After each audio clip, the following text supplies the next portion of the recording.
Бұл Дуңғандар деген Қордайда деген бір емес, күйеулері 2-3 әйелден алып, ана айтып жатыр ғой, ана неде. Бұрын 10 мың ғана Дуңған екен Қордайда тұрған. Қазір 150 мың болды дейді.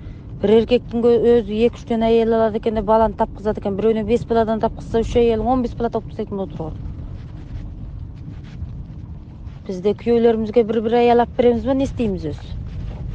Ойланып қалдық қой, Дуңғандардың ана қылығын естігенде біздің байымызға 2-3 әйел алып берсек, бұлар да 3-4 тапқызса, қазақтың 16 миллион жан саны 5 жылда 60-70 миллионға барып қалады, даже миллиардқа барып қалатын шығар. Бұл Дуңғандардың қатынын санағанша, балаларын санағанша өздерің неге осылай жасамайсыңдар?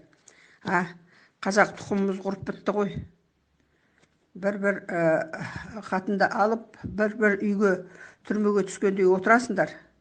Болды бір қатынның жылауында. Дуңғандар құрылып ағамайсыңдар ма? Қашан сендер естеріңді жиып, еркекпін деп айқайлап атқа қонып шығасыңдар?